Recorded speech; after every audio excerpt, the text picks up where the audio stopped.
BBC Radio Stoke, and we say good afternoon to the boys. Hi. Hey, good to have you on this afternoon. Thank you. Talking to us from your glorious studio in Edinburgh. You sing proper Scottish, don't you? I know it sounds ridiculous, but there's so many people lose their accent when they sing. I suppose so. I mean, it never occurred to us to sing any other way, really. You know, at the start, it was commented on. I think now there's probably more regional accents and different accents that you hear in popular music, but at the time I think it was pretty unusual. I mean, the only ones you maybe hear occasionally was someone like Ian Dury with an Essex type accent. Yeah, so it was quite unusual at the time. Yeah, and well, it's good. And you got a new album, doing a tour, and you're going to be here, all around us. I think Buxton Opera House, the V Festival in Stafford, 22nd of August, the Crew Lyceum, yes, 27th of October. Wow, your diary's full, isn't it? Play a lot of gigs. How long ago? Well, how many years? I mean, we probably shouldn't mention years, but how long ago was it when it all kicked off for you? It kicked off for us at the very end of 1986 and then into 87. Yeah. 87 was the first album. That was an acoustic album. Then we re-recorded Letter from America, the version you just played, with Jerry Rafferty producing with a band, and that was the first hit. Wait, Jerry Rafferty producing. Well, how does that happen? Somebody suggested Jerry Rafferty. I can't remember who it was, and we really thought about him, you know. Yeah. And obviously we're big fans of what he'd done himself. And then we met him and his co-producer Hugh Murphy, and got along well, and we did it with them, and it was a great experience. Because this is before you're famous. Yeah. So you just in those days you just ring him up or write him a letter? It was more, I think, people at record companies speaking to people and seeing if they're interested. And I believe most of what he'd been offered, Jerry, he turned down over the years. You know, so the fact that he did say yes, he'd meet us and we chatted away, and he liked the song. I think it was that in itself was a big confidence booster for us, even before we did the recording and had the hit. Yeah, and then it was the House Martins that you got in with them? Yeah, the House Martins, that was the biggest break we ever got. We got the tour with them at the end of 1986, after Janice Long on Radio 1 had been interviewing the House Martins, and they'd asked they said that Scottish groups would like to get in contact with a band called the Proclaimers, and we went down, we're unemployed, and we went down in a bus to Hull, and we had a pub crawl with them on a Friday night, and then got the bus back to Edinburgh about 8 o'clock the next morning, and got the tour. So that was I think the biggest break we ever had. Yeah, best pub crawl you ever had on that case. Yeah. The song that everyone knows you for, 500 Miles. Do you love that or do you hate it? Oh, we love it. It's opened a lot of doors for us over the years. It allows us to tour all the time at a good level. It gets us to places that otherwise we'd never have got to in terms of travelling abroad and stuff. So I think, you accept that there's always, with a band, there's one or two songs that you're known for, and that one, not only is that one very famous for us, but it's kind of far bigger really than the band is, you know. Yeah. The band is one place and this song is so much more successful that it's been nothing but a blessing for us, really. Do you remember writing it? Yeah, I wrote it. It was when we were touring in 87, and we were touring with the acoustic album, and we were going up to Aberdeen to play a show, and I was waiting to get picked up, and I had a kind of spare hour, and I sat down at the piano just playing about, and it kind of almost wrote itself, you know. It had it all done in like 45-50 minutes. Had all the words in the tune, and just thought, well, that's a good song, we'll put that on the next record. And then we recorded it when we recorded Sunshine and Leith, the album, and it was obviously that should be the first single, and it got, it was a hit, and then it kind of took off from there. Because it was a big hit, but then it had that second life, didn't it? Yeah, it was. I think the first time it got to number 11. I think the first time it sold a lot of albums in Britain, but it was actually a bigger song in Australia, New Zealand, probably in Canada as well. And then it became a big hit 3 or 4 years later in America when it was on the film Benny and June, and that got to number 3. And then it came back again, and then we did the reworking with Peter Kay, and Matt Lucas, and that became a number 1, you know. So it's had a long life, that song. Because we hadn't forgotten about you, but we'd sort of half forgotten about you. until that happened. I think we've been away from sort of mid-90s up until 2001. We never made a record, so that had been a long time away for anybody. And we came back and we toured solidly between 2001 and 2007 when the song became a hit again. So it'd been a slow process of building up an audience again. But of course, when you get a #1 record, it's a big help.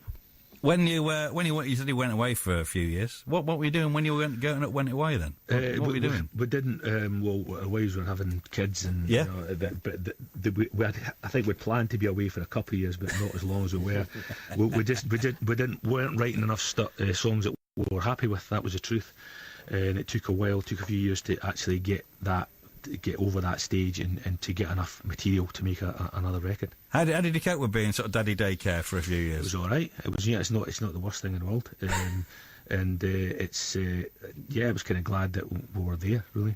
When you were ready to have another go, were you? After a few years? Oh yeah, definitely. We never stopped. I mean, it was never in our mind that we would ever stop, and we always said the only reason we would stop would be if, one, nobody wants to come and see you anymore, there's no point in going out, or two, when you get to the stage where you're not doing it justice. So it didn't occur to us at that age that we were going to stop. When did you've sort of I know you've always, it's ridiculous, obviously you're very Scottish, but you've sort of become the figure of Scotland. If anyone wants to sort of be a proud Scot, they'll go, hey, 500 miles, all that goes on, doesn't it? That song gets played at any Scottish event, sort of, to demonstrate the Scottishness of it. It does that, and it also gets generally a sporting thing. We've been using sporting events in Australia and the United States of America, things like that.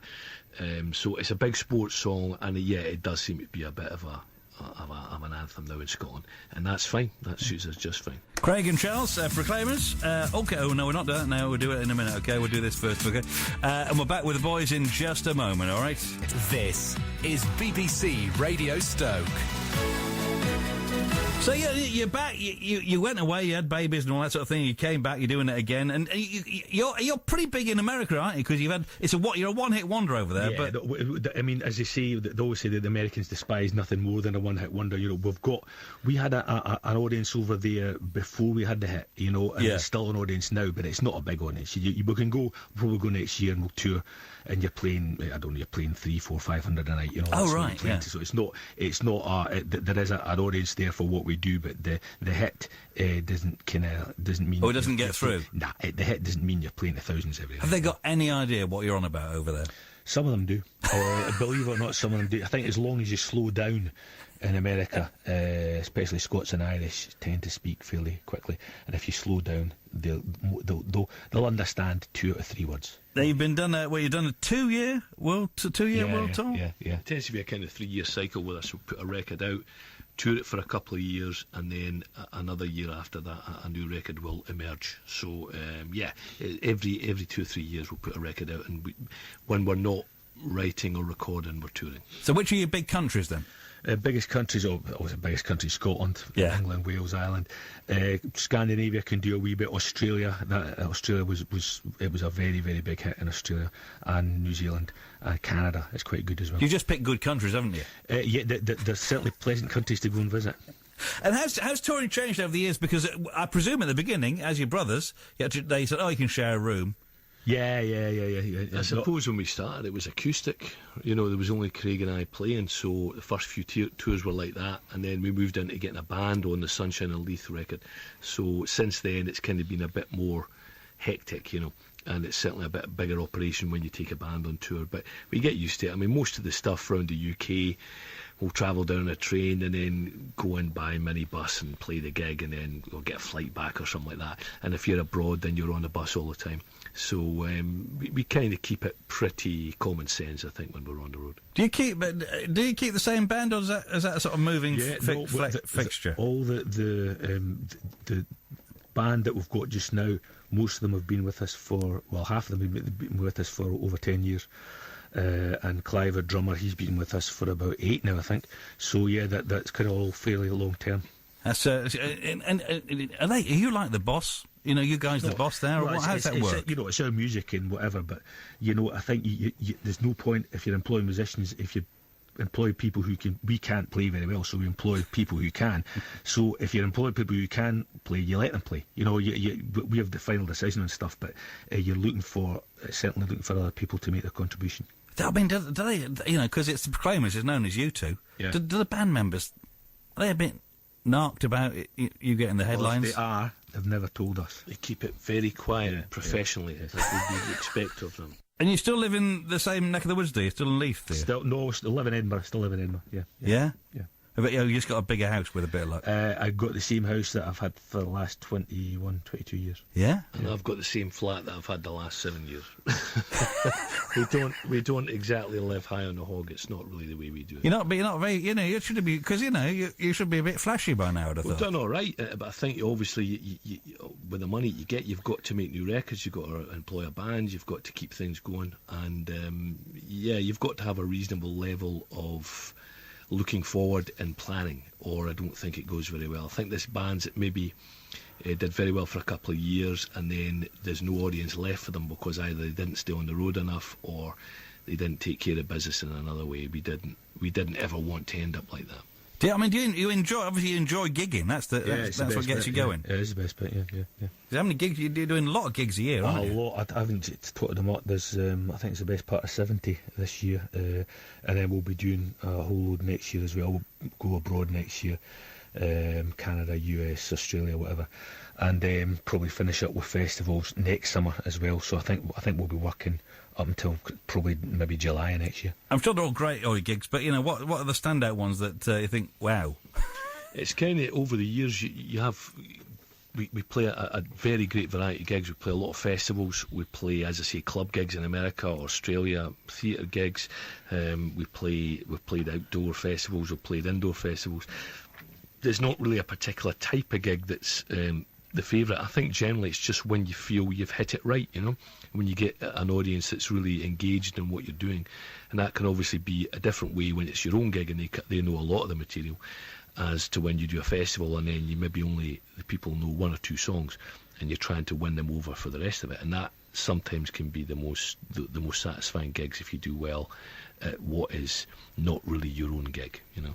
So you got the next year or so sorted out? Yeah. And then, what, you're going to have a rest, are you? Probably have a rest late next summer, and then have 2 or 3 weeks, and then start writing a new one. Do you ever get annoyed, you two together? You get annoyed with each other, but it's not. I don't think we would be able to work together as we have done. Who's the oldest? Charlie's older by half an hour. I can imagine you have been on something like X Factor or Britain's Got Talent. You'd have shuffled on, wouldn't you two? Well, we'd have shuffled on and they'd have shuffled us off. I mean, we'd never succeed in something like that. We anything they're looking for, we don't possess. What we do possess, they have no interest in. So we'd never sucsucceed at something like that. So that's a no then? Yeah. I think it's a no from them, not rather than us. I don't know. I think on occasionally you'd have shuffled on. You'd have looked a bit shy. Two geeky guys kind of thing, and you'd have come out. It'd have been like one of those Susan Boyle moments, wouldn't it? Well, wow, look, they can sing. I was just going to say that was fantastic, and she again, I think, is proof that it sometimes something unusual comes through, and it doesn't have to fit into a particular idea what people think it should be. But I still think we wouldn't have lasted 2 minutes on one of these things. Hey, and you're at Buxton Opera House, 1st of August. That's going to be good there. Sunshine, bring your suntan lotion. Yes. V Festival, more suntan lotion, 22nd of August. Do you love doing the festivals? I bet you do, don't you? Fantastic. Yeah. The V's are particularly good. The one in Staffordshire, I have to say, is particularly good because it's a punter's audience, as you would say here. The Essex one is great, but the Stafford one is particularly you see. You see, you're real. You're keeping it real. Yeah. Crew Live Sim, when it comes, 27th of October. Thanks very much for coming on today, boys. Thank you very much indeed, guys.